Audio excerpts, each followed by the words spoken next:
박 선생님, 근거 없는 의혹으로 우수한 의료진의 명예를 훼손할 수는 없어요. 병원장의 차가운 목소리가 회의실에 울려 퍼졌어요.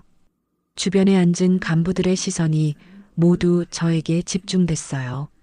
하지만 증거가 무슨 증거요? 추측과 의심뿐이잖아요. 62세 은퇴 교사가 된 저는 그 순간 완전히 무력했어요. 33년을 함께 산 아내를 죽이려 한 자를 잡겠다는 절실함도 그들에게는 그저 늙은이의 망상일 뿐이었어요. 아버지, 엄마 명예를 더럽히지 마세요. 집에 돌아와서 딸마저 저를 외면했어요.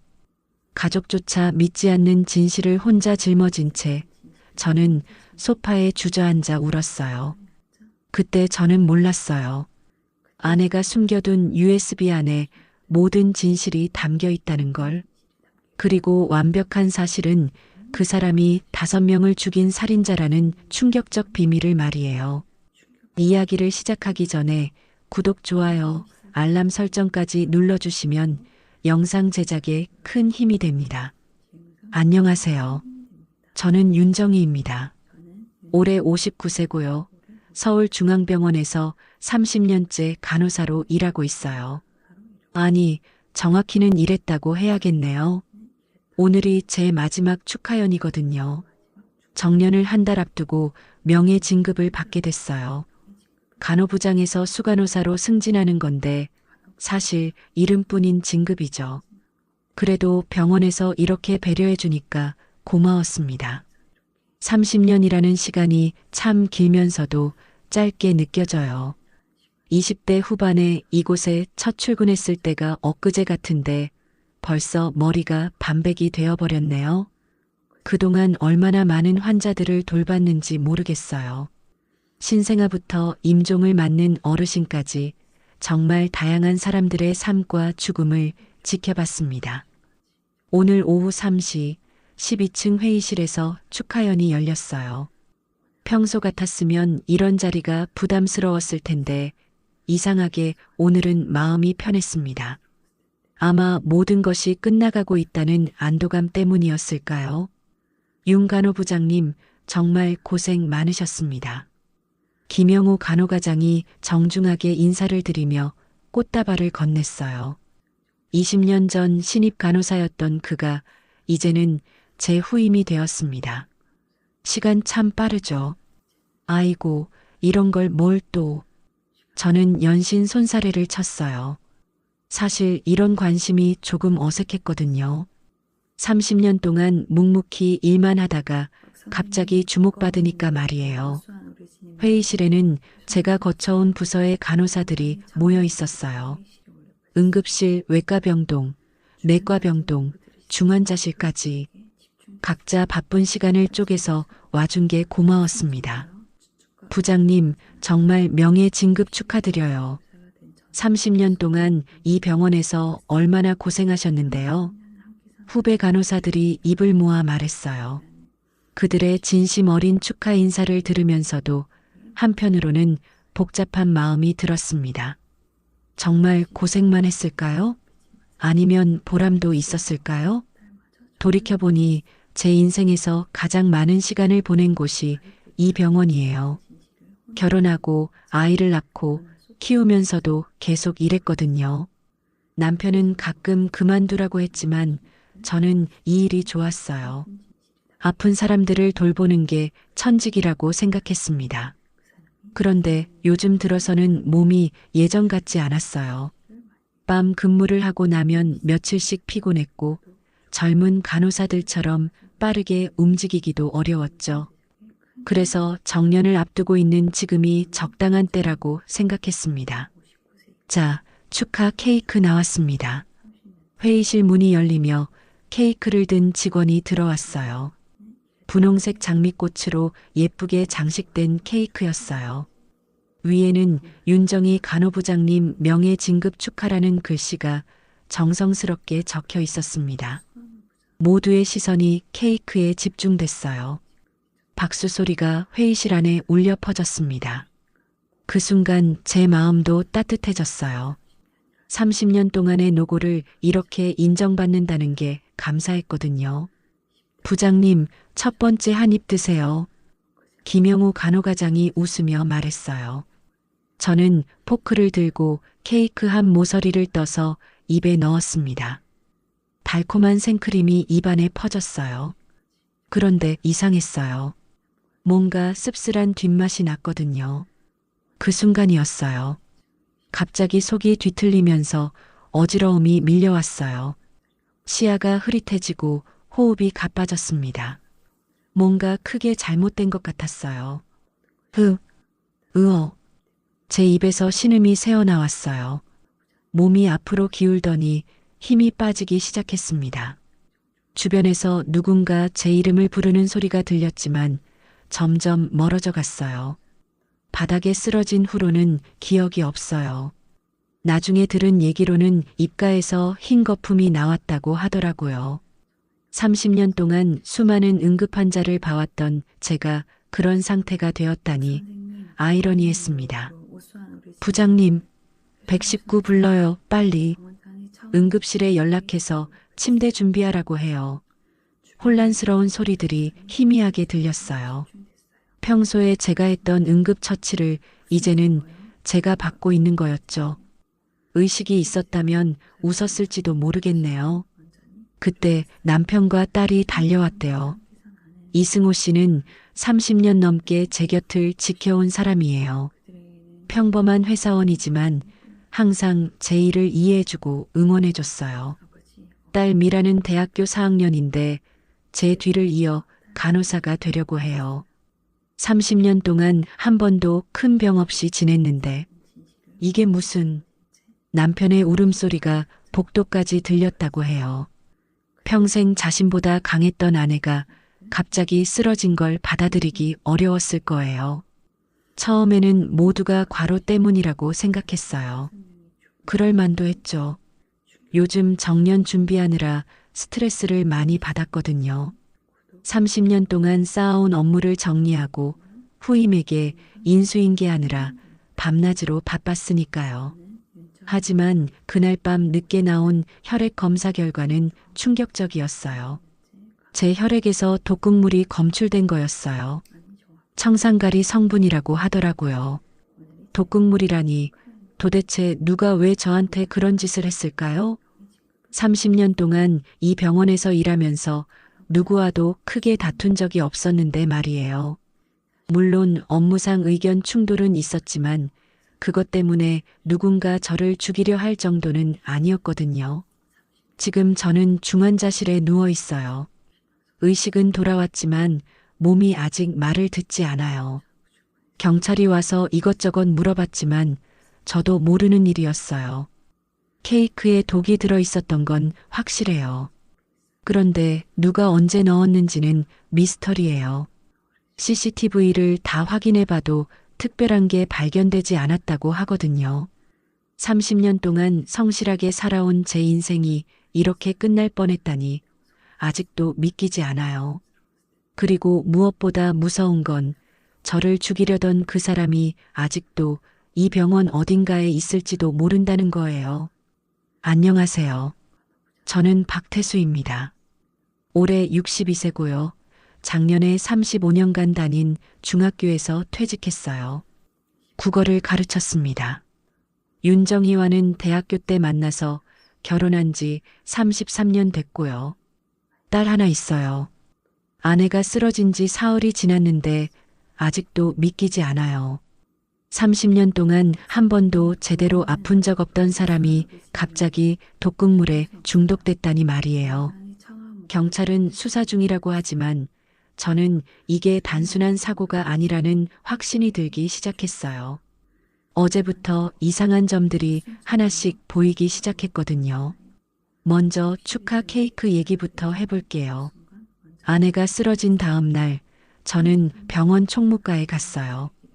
축하연 준비를 누가 했는지 궁금했거든요. 케이크는 어디서 주문하셨나요? 아, 그건 외부에서 주문 들어온 거예요. 윤 간호부장님 축하한다면서 익명으로 주문하신 분이 계셨어요. 총무가 직원의 말에 등골이 서늘해졌어요. 익명 주문이라니요. 누가 왜 익명으로 케이크를 주문했을까요? 주문자 정보는 남아있나요? 전화로 주문받았는데 번호가... 잠깐만요. 직원이 장부를 뒤적였지만 전화번호는 허위였어요. 존재하지 않는 번호였거든요. 그리고 결제는 현금으로 미리 했다고 하더라고요. 이상했어요. 정말 축하의 마음으로 케이크를 보낸 거라면 왜 신원을 숨겼을까요? 더군다나 허위 번호까지 사용하면서 말이에요. 그날 밤 저는 잠을 이룰 수 없었어요. 35년간 교사로 일하면서 수많은 학생들을 봐왔는데 거짓말하는 아이들의 패턴 같은 건 눈에 보이거든요. 이 사건도 뭔가 계획적인 냄새가 났어요. 다음 날 아침 저는 집 서재에서 아내의 서류들을 정리했어요. 혹시 놓친 게 있나 싶어서요. 그런데 서랍 깊숙이에서 생명보험 갱신 서류를 발견했어요. 날짜를 보니 일주일 전이었어요. 아내가 쓰러지기 정확히 일주일 전에 보험을 갱신한 거였어요. 이것도 이상했어요. 아내는 평소에 보험에 별로 관심이 없었거든요. 서류를 자세히 들여다보니 더 충격적인 사실을 발견했어요. 보험금 수익자가 저로 되어 있지 않았어요. 김도연이라는 사람 이름이 적혀 있었거든요. 김도연이 누구지? 저는 그 이름을 들어본 적이 없었어요. 아내가 왜 낯선 사람을 보험 수익자로 등록했을까요? 급히 아내가 입원한 병원으로 갔어요. 간호사에게 김도연이라는 사람에 대해 물어봤더니 놀라운 답이 돌아왔어요. 아, 김도연 선생님요? 외과 의사세요. 윤 간호부장님과 같은 부서에서 오래 일하셨어요. 외과 의사라고요? 아내와 같은 부서에서 일했다고요? 그런데 왜 저는 그 사람에 대해 들어본 적이 없을까요? 혹시 몇 살 정도 되시나요? 42세 정도 될 거예요. 10년 전쯤 이 병원에 왔으니까요. 42세면 아내보다 17살이나 어린 사람이에요. 아내가 왜 그런 사람을 보험 수익자로 등록했을까요? 더군다나 제 동의도 없이 말이에요. 김도연이라는 의사를 직접 만나보고 싶었지만 마침 휴가 중이라고 했어요. 아내가 쓰러진 다음 날부터 갑자기 휴가를 냈다고 하더라고요. 이것도 우연치고는 너무 타이밍이 좋았어요. 집으로 돌아와서 아내의 휴대폰을 확인해 봤어요. 다행히 비밀번호는 알고 있었거든요. 통화 기록을 뒤져보니 김도연이라는 이름이 자주 나왔어요. 최근 한 달 동안 거의 매일 통화했더라고요. 문자 메시지도 확인했어요. 대부분 업무 관련 내용이었지만 몇 개는 좀 이상했어요. 부장님, 보험 서류 확인해 주세요. 중요한 일이에요. 내일 축하연 잘 치르시길 바랍니다. 좋은 일이 있을 거예요. 마지막 문자는 아내가 쓰러지기 하루 전에 온 거였어요. 좋은 일이 있을 거라니 무슨 의미일까요? 저는 점점 확신하게 됐어요. 이건 우연이 아니라 누군가 계획한 일이라는 걸 말이에요. 그리고 그 누군가는 병원 내부 사람이에요. 생각해 보세요. 익명으로 주문된 케이크, 갑자기 갱신된 생명보험, 낯선 의사가 수익자로 등록된 것, 그리고 그 의사의 갑작스러운 휴가까지. 이 모든 게 우연일 리가 없어요. 김도연이라는 의사가 아내를 이용한 것 같아요. 어떤 방법으로든 아내를 설득해서 보험 수익자를 자신으로 바꾸게 하고 그 다음에는 상상하기도 끔찍했어요. 30년 동안 성실하게 일한 아내가 누군가의 돈벌이 수단으로 이용됐다는 게 말이에요. 그날 밤 저는 김도연의 신상 정보를 알아보려고 인터넷을 뒤져봤어요. 의사 면허 정보나 병원 홈페이지 같은 걸 찾아봤거든요. 김도연은 10년 전 서울대 의대를 졸업하고 이 병원에 왔다고 나와 있었어요.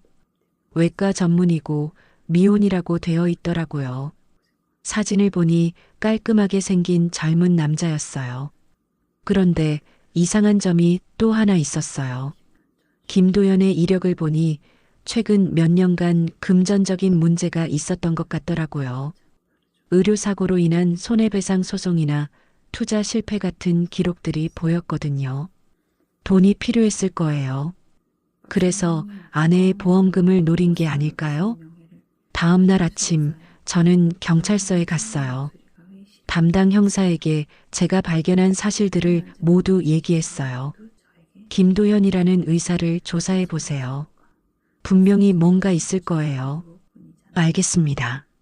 다만 아직 확실한 증거가 없으니까 성급하게 결론 내리지는 마세요. 형사의 말이 맞아요. 아직은 의혹만 있을 뿐이니까요. 하지만 저는 확신했어요. 이 사건의 배후에는 김도연이 있다는 걸 말이에요. 병원으로 향하는 길에서 저는 계속 생각했어요. 도대체 김도연이 어떤 방법으로 아내를 설득했을까요? 아내는 워낙 신중한 사람이라 쉽게 속을 타입이 아니거든요. 아마 의사라는 권위를 이용했을 수도 있어요. 건강상 문제가 있으니 보험을 미리 정리하는 게 좋겠다는 식으로 말이에요. 아니면 다른 핑계를 댔을 수도 있고요. 중환자실에서 아내를 보고 있으니 가슴이 아팠어요. 아직도 의식이 완전히 돌아오지 않은 상태였거든요. 33년을 함께 살아온 사람이 이런 모습이 된 걸 보니 분노가 치밀어 올랐어요. 누가 당신을 이렇게 만들었는지 반드시 밝혀낼 거야.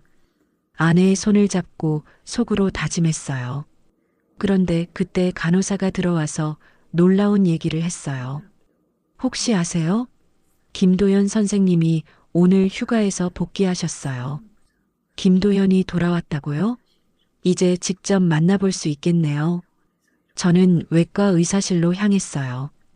복도를 걸어가면서 마음의 준비를 했어요. 과연 김도연이라는 사람이 어떤 사람일까요? 그리고 제 의혹이 맞는 걸까요? 외과 의사실 문 앞에 서니 심장이 빨리 뛰었어요.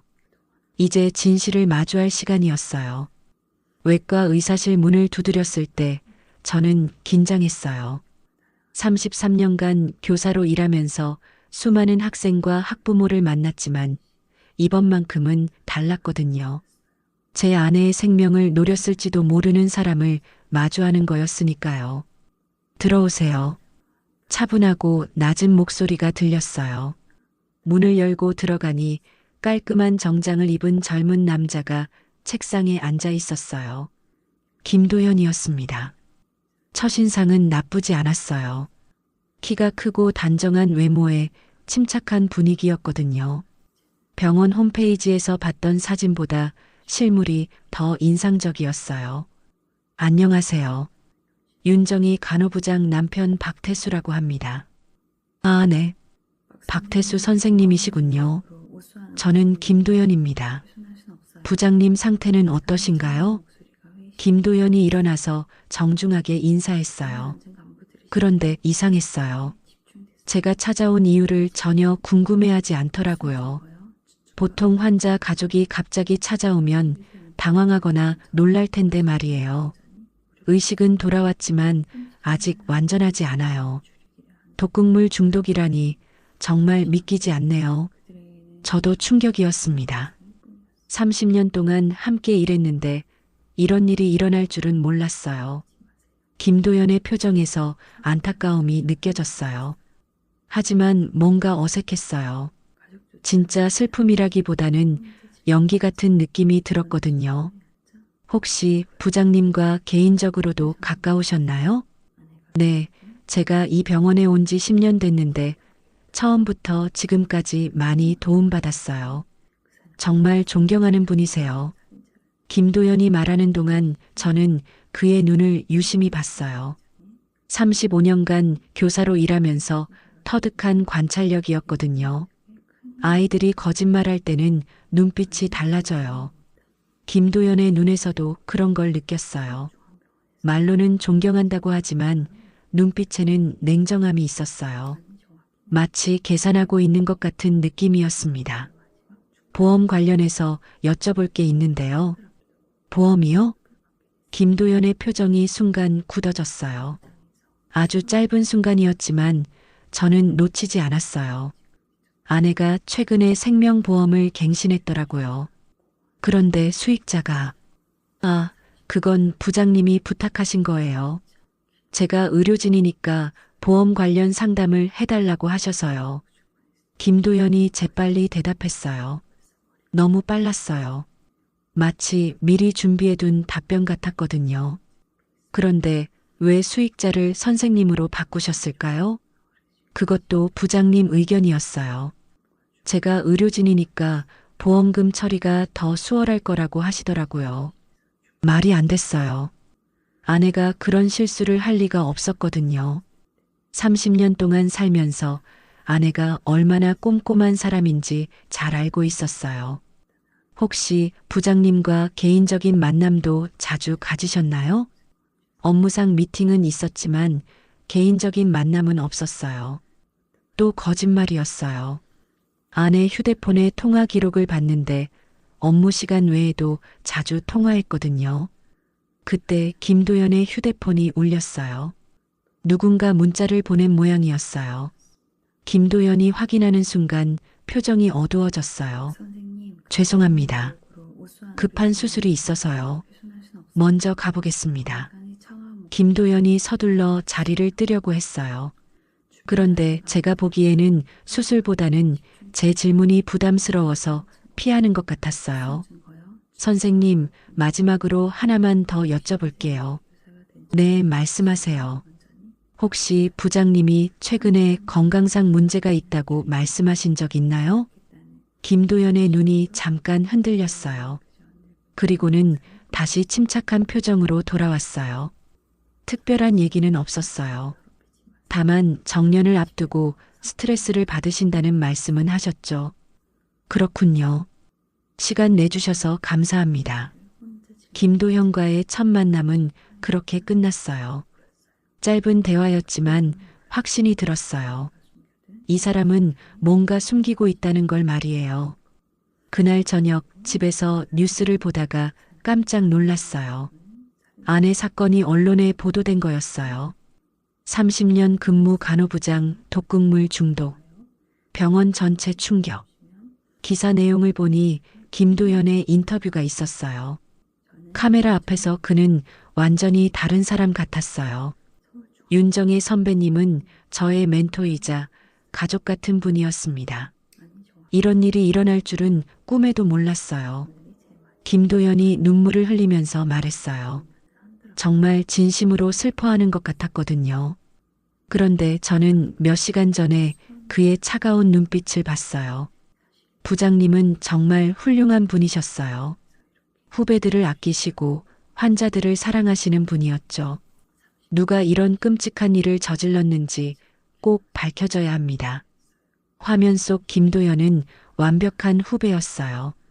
존경받는 의사이자 선배를 아끼는 따뜻한 사람이었죠. 시청자들은 분명히 그에게 동정심을 느꼈을 거예요. 하지만 저는 달랐어요. 그의 진짜 모습을 봤거든요. 다음 날 아침 저는 다시 아내의 휴대폰을 확인했어요. 혹시 놓친 게 있나 싶어서요. 문자 메시지를 하나씩 읽어보다가 충격적인 내용을 발견했어요.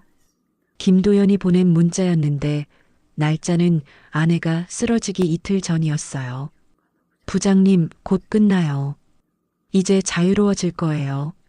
자유로워진다고요? 뭐가 끝난다는 걸까요? 이 문장이 계속 머릿속을 맴돌았어요. 다른 문자들도 다시 읽어봤어요. 그러니까 숨겨진 의미들이 보이기 시작했어요. 부장님이 힘들어 하시는 걸 보니 마음이 아파요. 이 모든 게 끝나면 평안해지실 거예요. 부장님도 이제 쉬실 때가 됐어요. 처음 봤을 때는 그냥 위로의 말 같았어요. 하지만 지금 보니 다른 의미로 해석될 수 있었어요. 마치 아내의 죽음을 암시하는 것 같았거든요. 저는 급히 경찰서로 향했어요. 이 문자들을 담당 형사에게 보여줘야 했어요. 형사님, 이것 좀 보세요. 김도연이 제 아내에게 보낸 문자인데요. 담당 형사가 문자 내용을 꼼꼼히 읽어봤어요. 표정이 점점 심각해졌어요. 이상하긴 하네요. 하지만 직접적인 위협이나 살인 예고는 아니잖아요. 하지만 맥락상 이상하지 않나요? 특히 이 문장 말이에요. 곧 끝나고 자유로워진다는 게 무슨 뜻일까요? 더 조사해 보겠습니다. 다만 아직은 추측 단계라는 점 이해해 주세요. 경찰의 반응은 미지근했어요. 증거가 부족하다는 거였죠. 하지만 저는 확신했어요. 김도연이 아내를 죽이려 했다는 걸 말이에요. 그날 오후 병원에서 놀라운 소식을 들었어요. 김도연이 언론 인터뷰를 통해 아내를 위한 성금 모금 운동을 시작한다고 발표한 거였어요. 윤정혜 부장님의 치료비와 가족들의 생활비를 위해 병원 직원들과 함께 성금을 모으겠습니다. 정말 완벽한 연기였어요. 겉으로는 선배를 걱정하는 따뜻한 후배였죠. 하지만 저는 알고 있었어요. 그의 진짜 목적이 뭔지 말이에요. 성금 모금 소식이 알려지자 김도연에 대한 여론은 더욱 좋아졌어요. 인터넷 댓글들을 보니 모두가 그를 칭찬하고 있었어요. 정말 좋은 의사네요. 이런 분이 진짜 의료진이죠. 선배를 이렇게 챙기다니 감동이에요. 저만 혼자 김도연을 의심하고 있는 것 같았어요. 심지어 딸 미라도 그랬어요. 아버지, 김도연 선생님이 엄마를 위해서 성금도 모으고 그러시는데 왜 자꾸 의심하세요? 미라야, 넌 아직 사회를 몰라. 겉모습만 보고 판단하면 안 돼. 하지만 증거도 없이 좋은 분을 의심하는 건 잘못된 것 같아요. 딸마저 저를 이해하지 못했어요. 점점 고립되는 기분이었어요. 그날 밤 저는 홀로 서재에 앉아 생각했어요. 정말 제가 잘못 생각하고 있는 걸까요? 김도연이 진짜 선량한 의사이고 저만 의심병에 걸린 걸까요? 하지만 그 문자 메시지는 분명히 이상했어요. 곧 끝나요. 이제 자유로워질 거예요. 이 말의 진짜 의미를 밝혀내야 했어요. 저는 다시 한번 다짐했어요. 아무도 믿어주지 않더라도 끝까지 진실을 찾아내겠다고 말이에요. 33년을 함께 산 아내를 위해서, 그리고 정의를 위해서요. 창밖으로 어둠이 깔리고 있었어요. 마치 제 마음처럼 캄캄했죠. 하지만 포기할 수는 없었어요. 진실은 반드시 밝혀질 거였거든요. 일주일이 지났지만 아무것도 변하지 않았어요. 아내는 여전히 중환자실에 누워 있었고 김도연은 계속해서 완벽한 후배 연기를 하고 있었어요. 저만 혼자 진실을 외치는 바보가 된 기분이었습니다. 그날 아침 저는 병원장실을 찾았어요. 더 이상 참을 수 없었거든요. 정식으로 진상조사를 요구하려고 했어요. 병원장실은 12층 끝자락에 있었어요. 두툼한 카펫이 깔린 복도를 걸어가니 마음이 무거웠어요. 35년간 교사로 일하면서 교장실에 갈 때와는 전혀 다른 긴장감이었거든요. 문을 두드리자 안에서 굵직한 목소리가 들렸어요. 들어오세요. 박진우 병원장은 60대 중반의 위험 있는 남자였어요. 의사가운 위에 고급 양복을 입고 있었고 책상 뒤에는 각종 표창과 감사패가 걸려 있었어요. 안녕하십니다. 윤정희 간호부장 남편 박태수라고 합니다. 아, 네. 박 선생님이시군요. 부인분 일로 얼마나 힘드시겠어요. 병원장의 말투는 정중했지만 어딘가 형식적이었어요. 마치 빨리 끝내고 싶어 하는 것 같았거든요. 병원장님, 제 아내 사건에 대해 정식 진상조사를 요청드리고 싶어서 왔습니다. 진상조사요? 병원장의 표정이 미묘하게 변했어요. 당황한 것 같았지만 금세 침착함을 되찾았어요. 박 선생님, 이미 우리 병원에서 내부 조사를 마쳤습니다. 결론은 과로로 인한 급성 심장마비였어요. 하지만 혈액에서 독극물이 검출됐잖아요. 그건 오진이었습니다. 재검사 결과 특별한 이상은 없었어요. 병원장의 말에 저는 어리둥절했어요. 오진이라고요? 분명히 청산가리가 검출됐다고 들었는데 말이에요. 혹시 재검사 결과를 볼 수 있을까요? 죄송하지만 의료진 외에는 공개할 수 없습니다. 환자 개인정보 보호 때문이에요. 병원장이 단호하게 말했어요. 그런데 뭔가 이상했어요. 제가 환자 보호자인데 왜 정보를 못 본다는 걸까요? 그럼 김도연 의사와 제 아내의 관계는 어떻게 설명하시겠어요?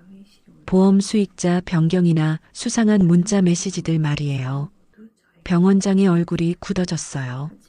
그리고는 심호흡을 한 번 하더니 다른 표정으로 바뀌었어요. 박 선생님, 솔직히 말씀드리죠.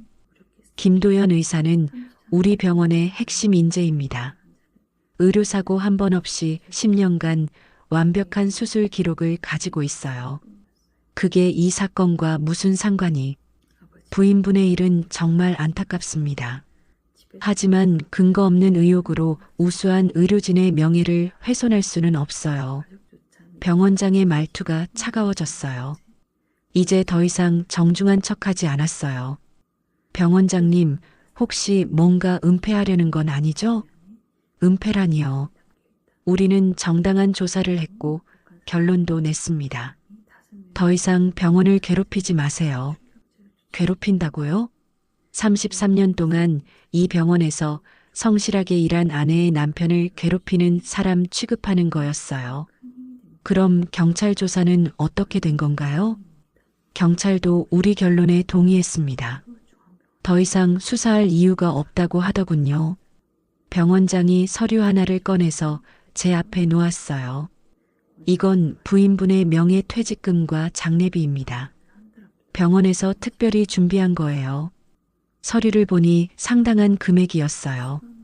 평소 받을 수 있는 퇴직금의 2배 정도 되는 돈이었거든요. 왜 갑자기 이런 돈을? 30년 근무한 직원에 대한 예우입니다. 조건은 하나뿐이에요. 이 사건에 대해 더 이상 문제 제기하지 말아주세요.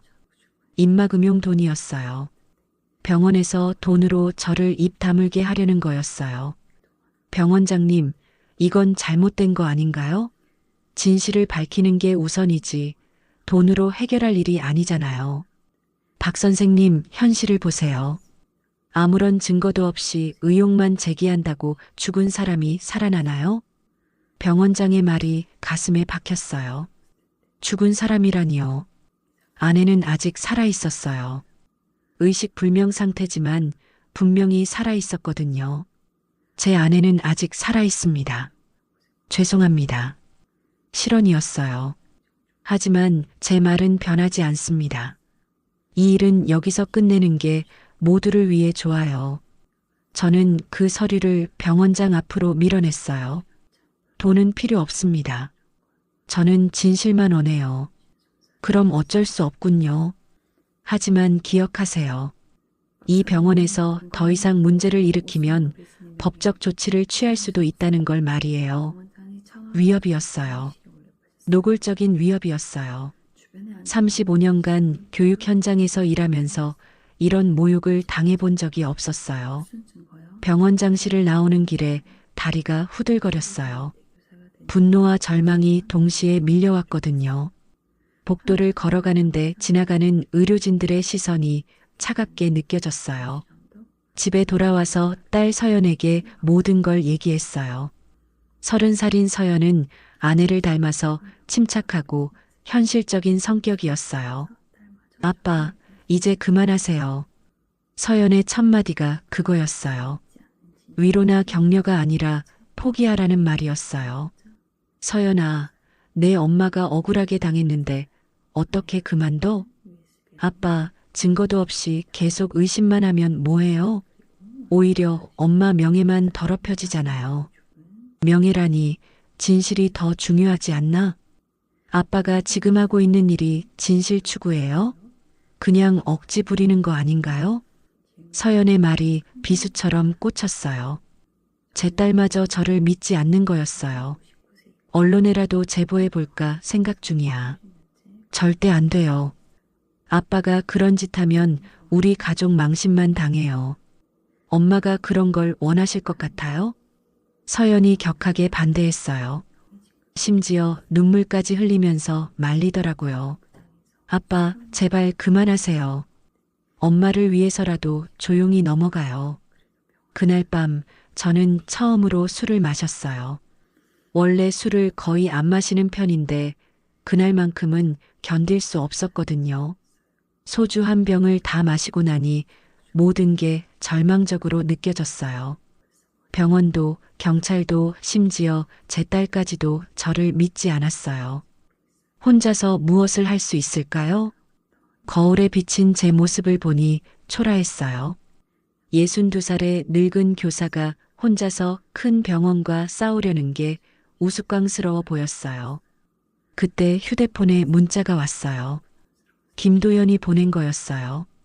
삼촌, 부장님을 위한 성금이 1,000만 원 모였습니다. 치료비에 보태세요.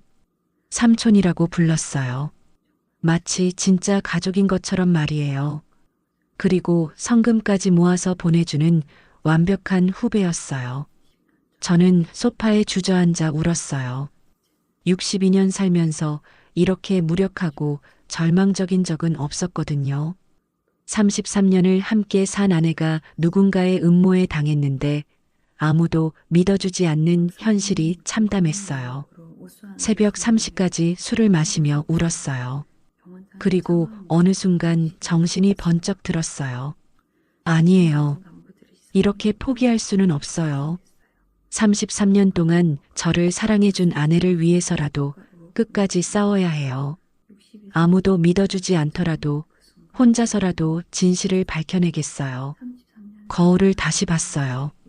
술에 취한 초라한 모습이었지만 눈빛만은 달라졌어요. 포기가 아니라 결의가 보였거든요. 내일부터는 다른 방법을 찾아보겠어요. 병원이 덮으려 해도 가족이 말려도 저는 포기하지 않을 거예요. 김도연이 완벽한 가면을 쓰고 있다면 저는 그 가면을 벗겨내겠어요. 반드시요. 새벽 하늘이 밝아오고 있었어요. 새로운 하루의 시작이었어요. 그리고 저에게는 새로운 전쟁의 시작이기도 했어요. 그 다음 날 오후 저는 아내의 물건들을 정리하기 시작했어요. 언젠가는 해야 할 일이었지만 계속 미뤄왔었거든요. 아내가 깨어나면 다시 쓸 거라고 생각했으니까요. 침실 옷장 맨 윗칸에 낡은 가죽 가방이 하나 있었어요. 아내가 대학교 때부터 썼던 가방이었어요. 결혼 후에도 중요한 서류나 개인적인 물건들을 보관할 때 사용했죠. 가방을 내려서 열어보니 예상보다 많은 것들이 들어 있었어요. 오래된 사진들, 편지, 그리고 두툼한 노트 몇 권이 있었어요. 노트 중 하나를 펼쳐보니 아내의 단정한 글씨로 빼곡히 적혀 있었어요. 간호일지였어요. 병원에서 공식적으로 작성하는 것 외에 개인적으로 기록해온 것 같았어요. 처음 몇 장은 평범한 업무 내용이었어요. 환자들의 상태나 특이사항, 동료들과의 업무 협의 내용 등이 적혀 있었어요.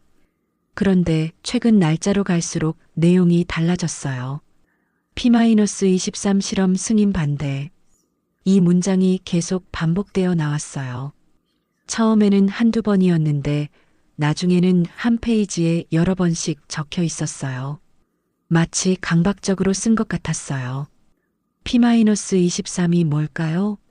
저는 아내의 일지를 더 자세히 읽어봤어요. 김도연 의사가 P-23 프로젝트 승인을 계속 요구하고 있음. 하지만 실험 데이터에 문제가 있다고 생각됨. 환자 김 씨, P-23 실험 후 급성 신부전 발생. 우연의 일치인가? 박 환자도 비슷한 증상.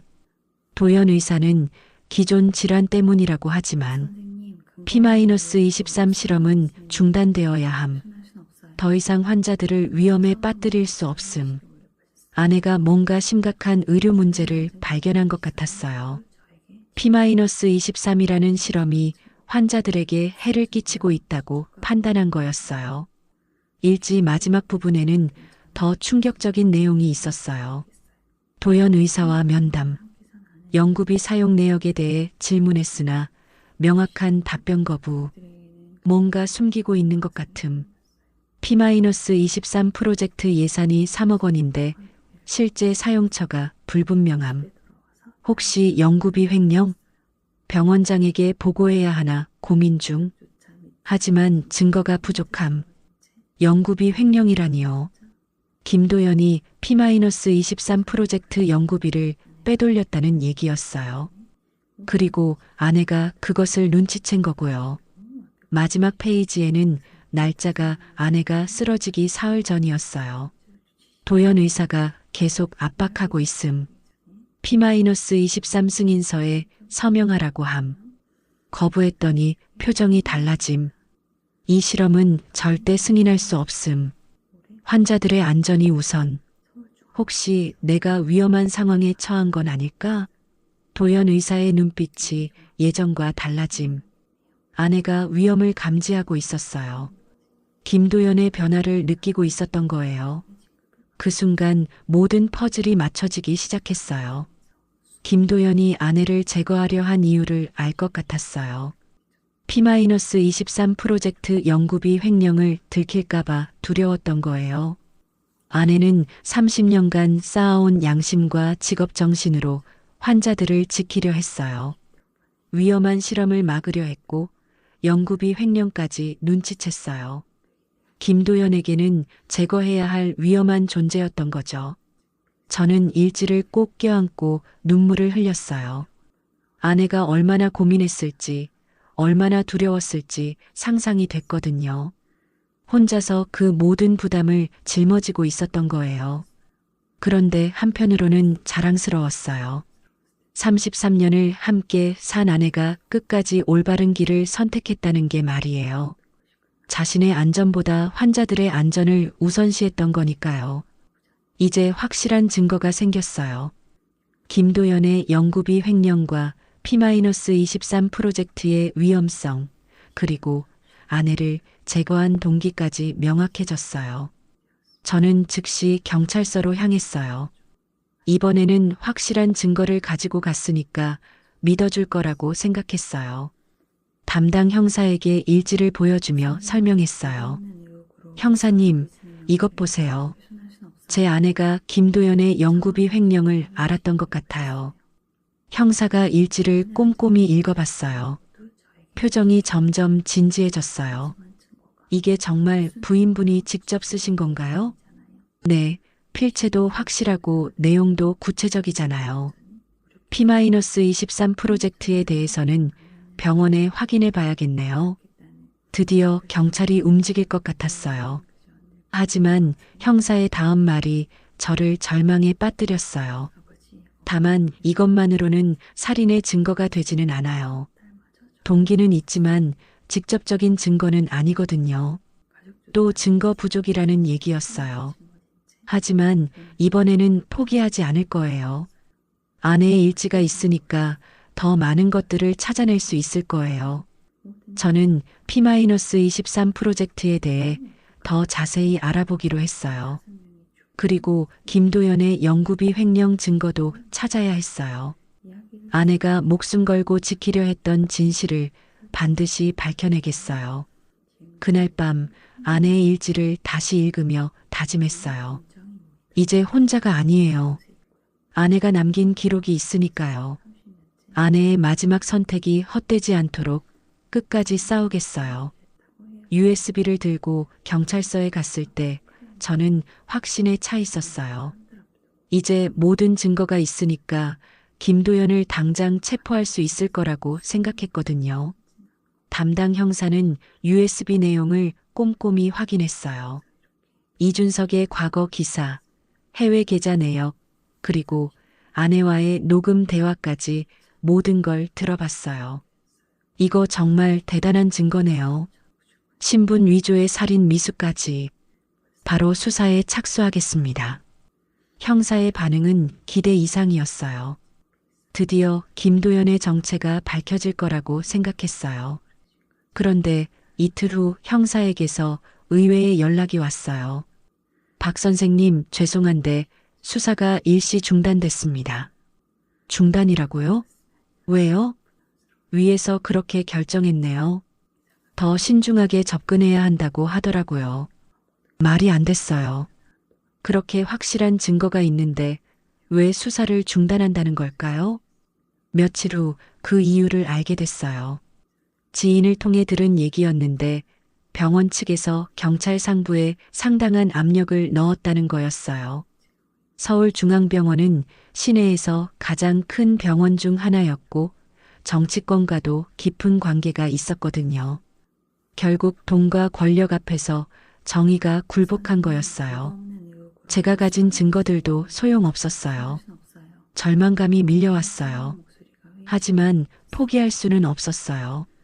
다른 방법을 찾아야 했어요. 그때 문득 아내의 휴대폰이 생각났어요.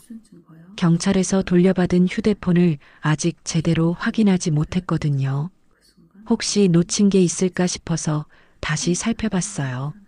문자 메시지와 통화 기록은 이미 확인했었어요. 그런데 음성 메모 앱이 있다는 걸 깜빡했어요. 아내가 가끔 중요한 얘기를 음성으로 녹음해 두곤 했거든요. 음성 메모 앱을 열어보니 몇 개의 파일이 있었어요. 대부분 업무 관련 메모였는데 마지막 파일의 날짜가 아내가 쓰러지기 하루 전이었어요. 파일을 재생했는데 처음에는 아무 소리도 들리지 않았어요. 그런데 볼륨을 최대로 올리니까 희미하게 목소리가 들렸어요. 아내가 휴대폰을 주머니에 넣고 녹음 버튼을 실수로 눌렀나 보더라고요. 우연히 대화가 녹음된 거였어요. 처음에는 발걸음 소리와 복도의 잡음만 들렸어요. 그러다가 문이 열리는 소리가 나더니 두 사람의 목소리가 들렸어요. 아내의 목소리였어요. 도연 씨, 정말 마지막으로 묻겠어요. P-23 프로젝트 중단할 생각 없나요? 부장님, 이미 너무 많이 진행된 일이에요. 지금 멈출 수는 없어요. 김도연의 목소리였는데 평소와는 달랐어요. 차갑고 날카로웠어요. 환자들이 죽고 있어요. 이미 3명이나 부작용으로 사망했다고요. 그건 기존 질환 때문이에요. P-23과는 관계없어요. 거짓말하지 마세요. 당신이 누군지 다 알고 있어요. 잠깐의 침묵이 흘렀어요. 이준석, 5년 전 사건을 또 반복하려는 거예요? 부장님이 정말 귀찮게 구네요. 김도연의 목소리가 완전히 바뀌었어요. 더 이상 정중하지 않았어요. 내일 축하연에서 조용히 넘어가겠다고 약속해 주세요. 안 됩니다. 내일 당장 병원장에게 모든 걸 보고할 거예요. 그럼 어쩔 수 없네요. 무서운 정적이 흘렀어요. 그러더니 김도연이 낮은 목소리로 말했어요. 부장님이 내일 축하연에 못 오시게 될 것 같네요. 무슨 뜻이에요? 그럴 거라고요. 설마 당신이 날 해치려는 건 아니죠? 해친다는 게 아니라 그냥 사라지시는 거예요. 깨끗하게. 아내의 놀란 숨소리가 들렸어요. 당신 정말로 저를 죽이려는 거예요? 죽인다는 표현은 좀 그렇고요. 그냥 조용히 정리되시는 거죠. 미친 사람이군요. 미친 사람은 부장님이에요. 왜 자꾸 저를 괴롭히시는 거예요? 그 다음에는 발걸음 소리와 문이 닫히는 소리만 들렸어요. 녹음이 끝났어요. 저는 온몸이 떨렸어요. 명백한 살인 예고였어요. 김도연이 아내를 죽이겠다고 직접 말한 거였어요. 이보다 더 확실한 증거가 어디 있겠어요. 하지만 경찰은 이미 수사를 중단한 상태였어요. 병원 압력 때문에 아무것도 할 수 없다고 했어요. 그럼 제가 직접 해야죠. 저는 언론사에 연락했어요. MBC 탐사보도팀이었어요. 예전에 의료계 비리를 많이 다뤘던 기자가 있다고 들었거든요. 이틀 후 기자와 만났어요. 최민호라는 30대 기자였는데 정의감이 강해 보였어요. 정말 충격적인 내용이네요. 가짜 의사가 병원에 10년이나 근무했다니. 기자가 제가 가져온 모든 자료를 검토했어요. USB 내용부터 음성 녹음 파일까지 꼼꼼히 확인했어요. 이거 방송 나가면 엄청난 파장일 것 같은데요. 그래도 해주세요. 제 아내만의 문제가 아니에요. 앞으로 더 많은 환자들이 위험할 거예요. 알겠습니다. 최대한 빨리 방송 준비하겠어요. 일주일 후 MBC 뉴스데스크에서 특별 보도가 나갔어요. 서울 시내 대형 병원에서 가짜 의사가 10년간 근무하며 환자들을 위험에 빠뜨린 충격적인 사실이 드러났습니다. 뉴스에서는 김도연의 진짜 신분인 이준석에 대한 모든 걸 공개했어요. 과거 임상실험 사망 사건, 신분 위조, 그리고 윤정희 간호부장 살해 시도까지 모든 게 밝혀졌어요. 특히 아내의 마지막 녹음 파일이 방송되었을 때는 전국이 충격에 빠졌어요. 그냥 조용히 정리되시는 거죠. 김도연의 차가운 목소리가 전파를 탔어요. 시청자들은 분노했어요. 방송 다음 날부터 병원은 완전히 마비됐어요. 환자들이 몰려나가고 의료진들도 사표를 냈어요. 박진우 병원장은 긴급 기자회견을 열어야 했어요. 저희 병원의 잘못된 채용 관리로 인해 이런 일이 발생했습니다. 깊이 사과드립니다. 하지만 이미 늦었어요. 병원의 신뢰는 바닥에 떨어졌어요. 김도연은 방송이 나간 당일 밤 병원에서 사라졌어요. 도주한 거였어요. 하지만 경찰이 공항과 항구를 모두 봉쇄했어요. 이제는 정말로 전국적인 수배가 내려진 거였어요. 사흘 후 김도연은 부산에서 체포됐어요. 중국으로 밀항하려다가 붙잡힌 거였어요. 체포 소식을 듣는 순간 저는 눈물이 났어요. 드디어 아내의 원수를 잡은 거였어요. 33년을 함께 산 아내가 억울하게 당한 일에 대한 정의가 실현된 거였어요. 그날 밤 중환자실에 있는 아내를 찾아갔어요. 의식은 아직 완전히 돌아오지 않았지만 상태는 많이 좋아졌어요. 여보, 다 끝났어. 김도연이 잡혔어. 아내의 손을 잡고 속삭였어요.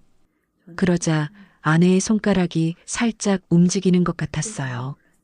혹시 들었나 싶어서 기뻤어요. 병원 복도에는 취재진들이 몰려 있었어요. 저에게도 인터뷰 요청이 쏟아졌어요. 진실을 포기하지 않아서 다행이에요. 아내가 목숨 걸고 지키려 한 정의가 실현됐으니까요.